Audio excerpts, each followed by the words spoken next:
At narito na naman ang mainit na balita mula sa mundo ng politika. Nagulantang ang social media matapos kumalat ang kontrobersyal na balitang umano'y pumanaw na si Pangulong Bongbong Marcos o PBBM. Maraming netizens ang agad na pareact sa mga viral posts at videos na nagsasabing may malaking pangyayari umano sa loob ng Malacanang. Dahil dito, mabilis na nag-trending online ang mga katagang PBBM, Malacanang at VP Sara habang maraming mamamayan ang naghahanap ng kumpirmasyon tungkol sa kumakalat na balita. Kasabay nito, usap-usapan din ang umano'y oath-taking ni Vice Presidente Sara Duterte bilang susunod na leader ng bansa. Ayon sa ilang online claims, naghigpit umano ng seguridad sa paligid ng mga palasyo habang may mga ulat na may ginagawang paghahanda para sa isang mahalagang anunsyo. Gayunpaman, wala pang opisyal na pahayag mula sa Malacanang o alinmang ahensya ng gobyerno na nagpapatunay sa mga kumakalat na impormasyon. Samantala, hati naman ang reaksyon ng publiko sa naturang usapin. May ilang netizens ang agad nagpahayag ng pagkabigla at pag-aalala habang ang iba naman ay nananawagang maghintay muna ng opisyal na kumpirmasyon bago paniwalaan ang lahat ng nakikita online. Ayon sa ilang political observers, mabilis talagang kumalat ang mga hindi beripikadong balita lalo na kung may kinalaman sa pambansang pamahalaan at mga matataas na opisyal ng bansa. Sa kasalukuyan, patuloy na sinusubaybayan ng publiko ang bawat updates kaugnay ng viral na isyung ito. Habang wala pang malinaw na kumpirmasyon mula sa mga kinauukulan, nananatiling palaisipan kung ano nga ba ang tunay na nangyayari sa likod ng mga usap-usapan online. Patuloy ang paalala sa mga mamamayan na maging mapanuri at umiwas sa pagpapakalat ng maling impormasyon habang hinihintay ang opisyal na pahayag ng gobyerno. At yan nga ang mga balitang ating pagkakatutukan at kung bago ka pa lamang sa aking channel ay huwag kakalimutang mag-like, share and subscribe para updated ka sa mga bagong balita dito sa Tatak Pinas.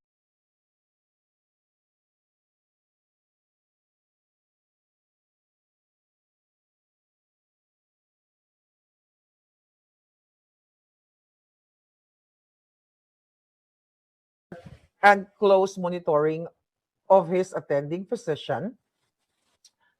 Accordingly, he is responding well to the care being provided.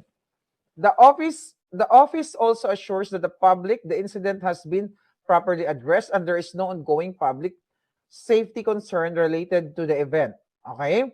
So siya lang mag-isa solo niya. Huwag natin basahin. To cut the long story short, siya ay na-aksidente ng March 20. Tapos may nabasa kong article kanina, hindi ko na lang mahanap.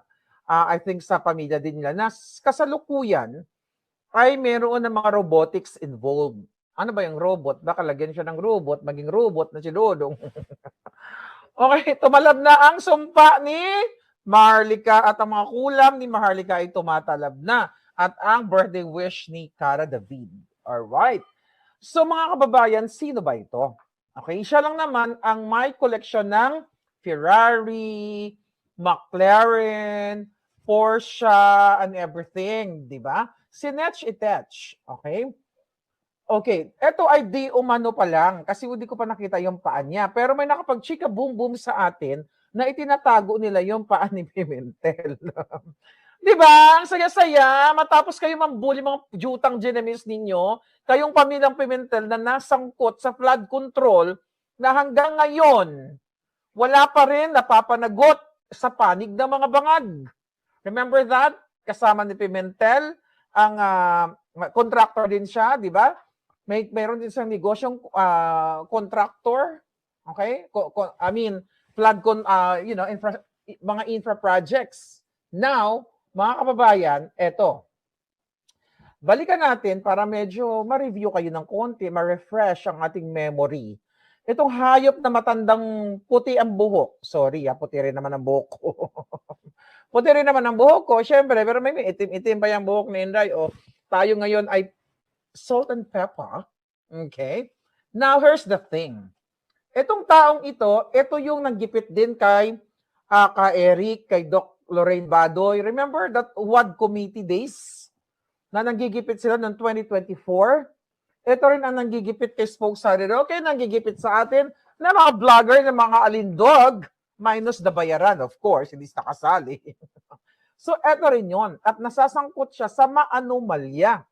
Na saan ka makakakita na dati kang pamilyang wala namang ganitong yaman, bigla ka nagkaroon ng 1 billion, garahe pa lang to girls and guys. 1 billion, naiulat na ito sa bilyonaryo. Actually, naiulat ito mayroon ito sa YouTube pero tinanggal na nung ano pangalan nito? Isang parang ano sila yung parang isang channel. Actually, not channel eh. Ito yung mga papatingnan na lang natin. Okay, here's the thing. So ito si Johnny Pimentel, di umano utod na ang tiil. Natuwa ba kayo? Nalungkot ba kayo?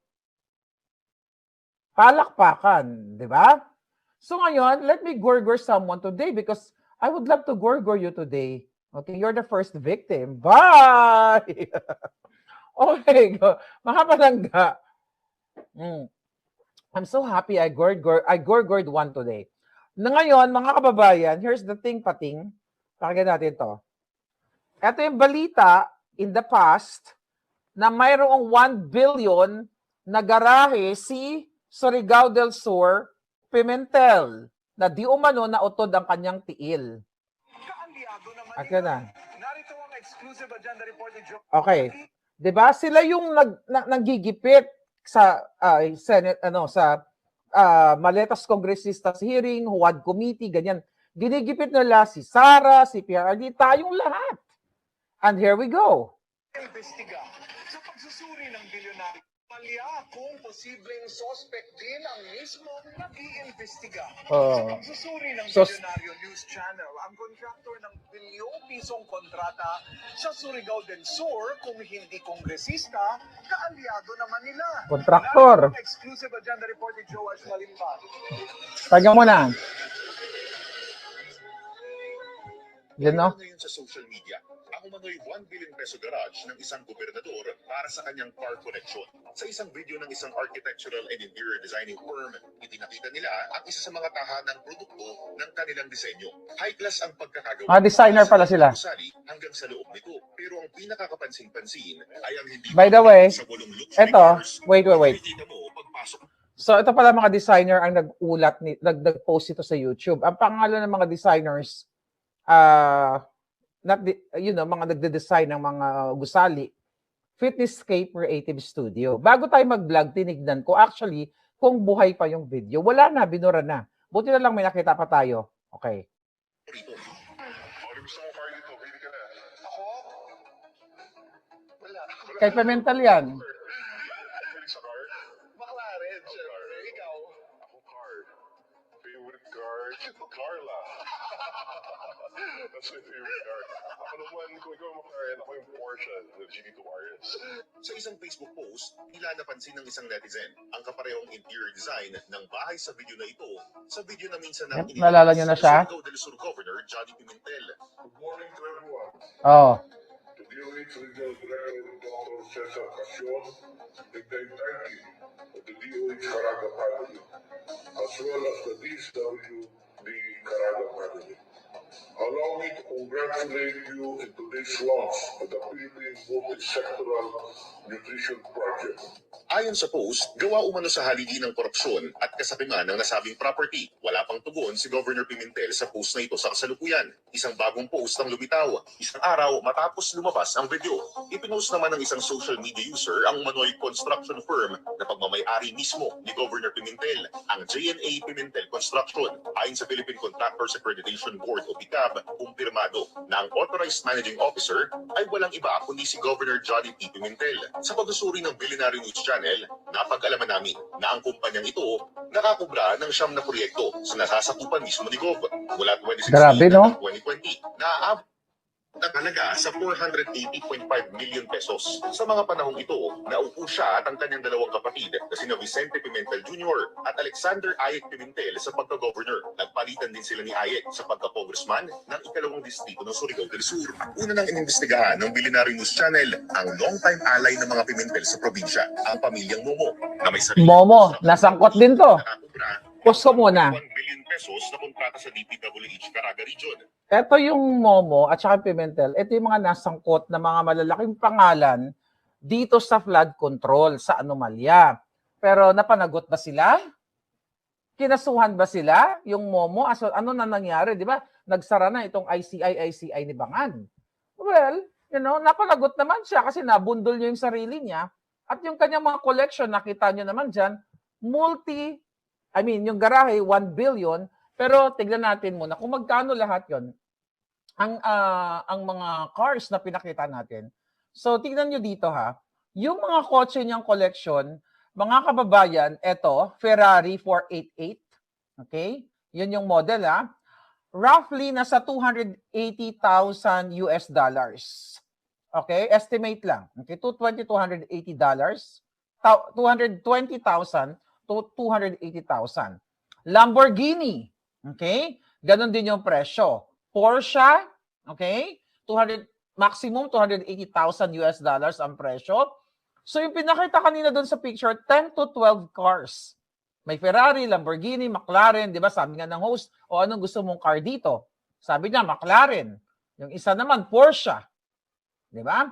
So makikita mo dito mga kababayan, ito estimate lang, umaabot sa, ang presyo lahat ay, wait a minute, okay? More or less, yung mga sasakyan na yon papalo sa 3 million US dollars. So, or maybe more than that pa. Estimately, around 150 to 250 million pesos.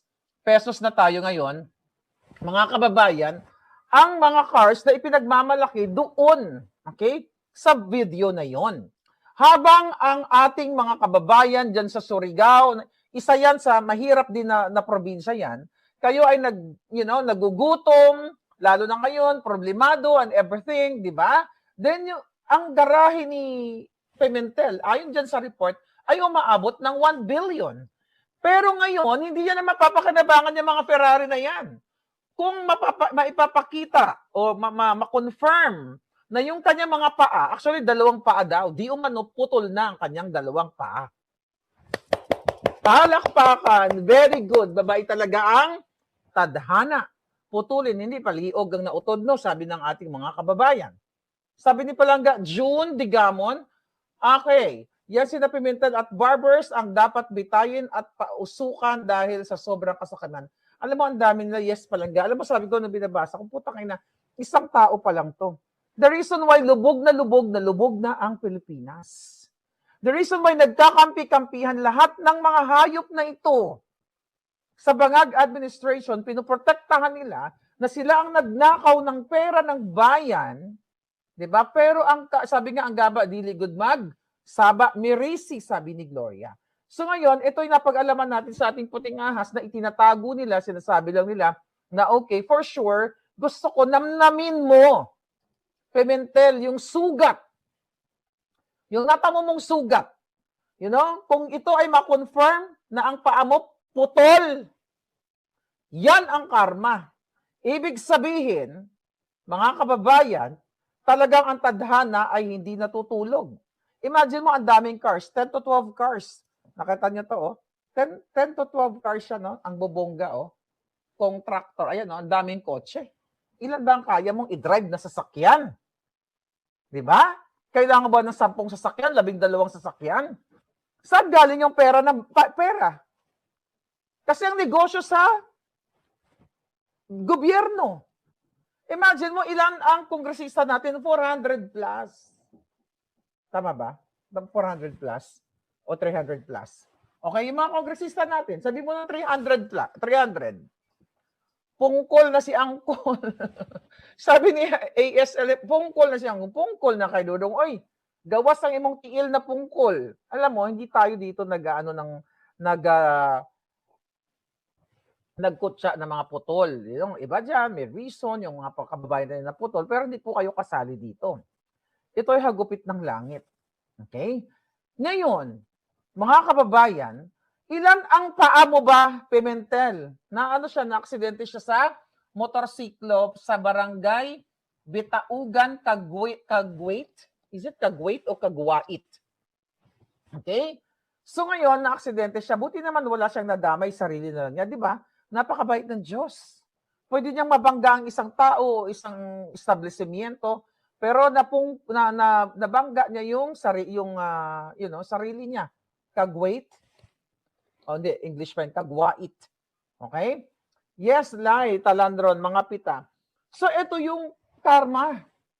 Yeah. Karma ito, deserve niya talaga ito, Ngayon, sa pamilyang Pimentel, ilabas niyo yung paa ni Johnny. Ilabas niyo yung lapaan niya. Kanino rom, tail rom, ang napungkol. Johnny. Ah, 'di ba kasi si Manaano ngayon eh. 'Di ba? Ang tadhana ngayon, kinakastigo niya yung mga dapat kastiguin. Ngayon, mga kababayan, it's been 2 weeks. Okay, sinasabi nila na okay. Pero nga sabi ko nga may nabasa ko article na they are like sinasabi ng pamilya na nakikipag they're on nasa stage sila na nakikipag paano ba 'yon? Nakikipag communicate sila o may angle na pwedeng may word doon na sinasabing robotics. Okay, bakit naman siya maging robotic? Bakit naman siya maging robot? Di ba? Pati boto ni Dodong siguro, robot na. Ganon na, hindi na magtindog. Tigulang naman na si Dodong. Yan yung karma.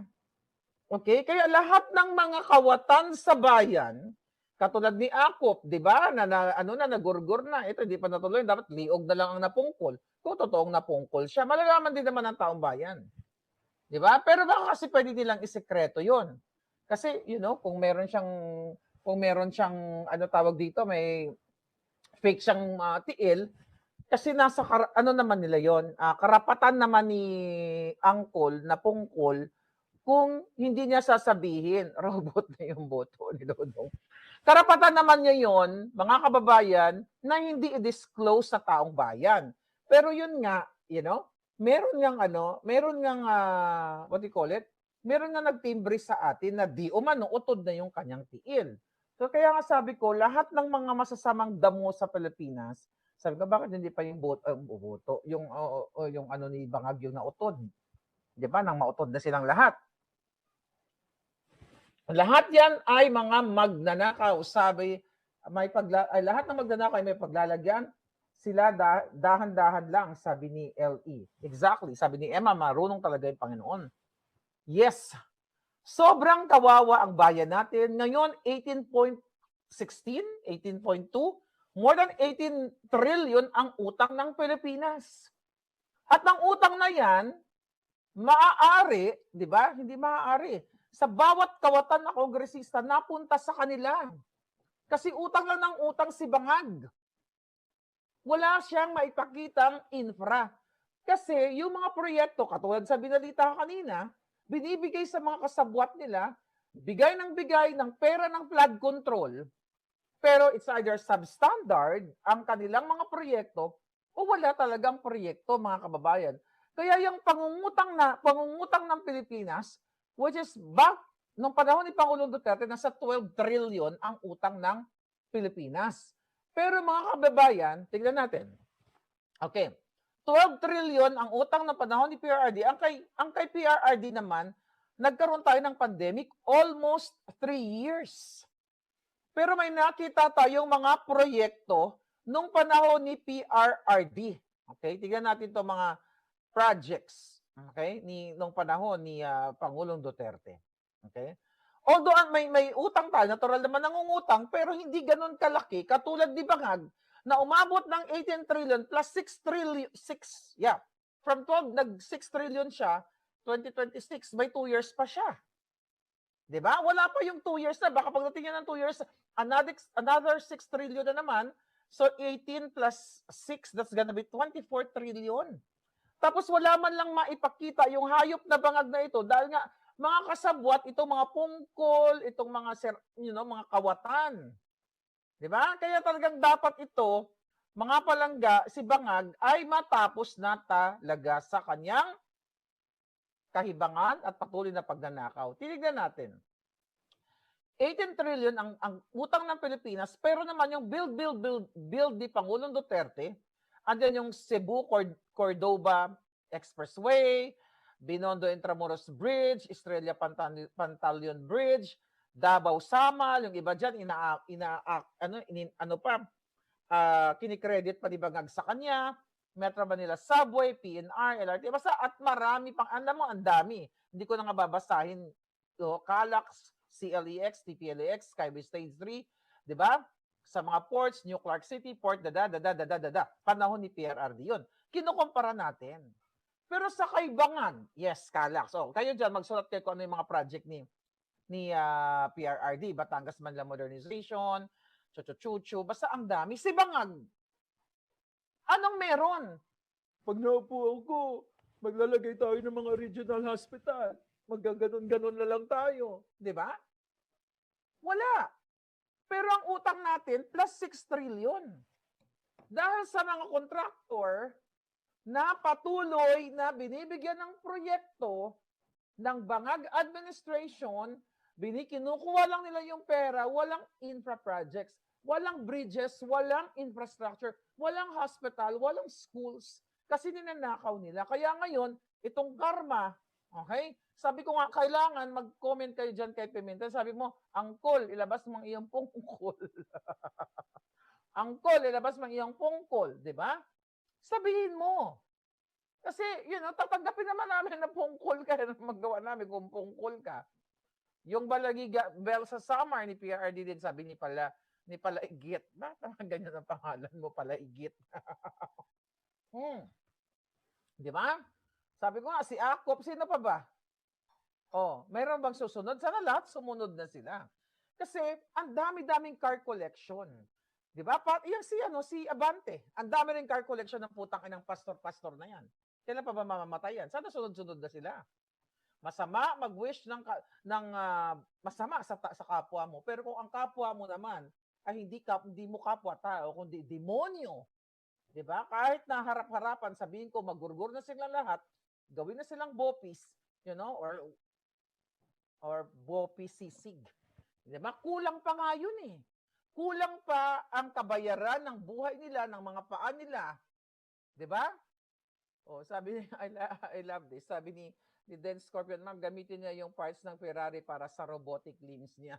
Sa robotic niyang paa. Yes, correct. Diba? Kulang pa yung buhay ng mga hayop na ito sa pagnanakaw na ginawa nila habang kayo ay gutom sa Surigao, gutom kayo sa Pilipinas, walang trabaho, sinasamantala ng mga bilyonaryo, ng mga negosyante, itong krisis na ito, 'di ba? Napag-usapan na natin yan, 3 billion a day ang kinikita. They don't care. Wala silang pakialam sa iyo, wala silang pagmamahal. Kaya nga sabi ko, dapat talagang kalusin na itong mga hayop na ito. Yeah. Dapat talagang kalusin na yung mga walang hiyang yan dahil patuloy nilang pinahihirapan ang ating bayan sa kanilang pagnanakaw. Kaya, Pimentel, para naman sa katahimikan ng lahat, totoo ba na utod ay mo napungkol ka, Dodong? Ilabas mo ang iyong pungkol kung ito ay may katotohanan. Diba? Kasi may nagtimbre sa atin, di o mano, utod ang imong tiil. So ngayon, mga kababayan, patuloy talaga tayo maghihirap kasi recently, mismo ang US Trade, mga kababayan, USTR, ay nagbigay ng report na ang Pilipinas ay malupit ang korupsyon. Ang exact word nila, pervasive and long-standing corruption sa ating bayan. Napakatalala, napakatalamak ang korupsyon, hindi makapasok. Okay? Itong mga negosyante, based ito sa report ng United States Trade Representative or USTR na na report na rin diyan mga kababayan na sinasabi nito na talamak ang korupsyon sa ating bayan, matagal ng problema dahil patuloy ang mga mismo na sa Bureau of Customs ay malupit ang bribery. Isa yan sa in-expose ko sa inyo. Smuggling, hoarding, sino ang may pasimuno? Si Lisa Tanas, si Bangag, Marcos administration. Kasi kung hindi yan, kasabwat ang Marcos administration, hindi tayo malalagay dito sa report na ito na patuloy, mga kababayan, ang paghingi ng bribe ng lagay ng mga julul na gobyerno ni Bangag.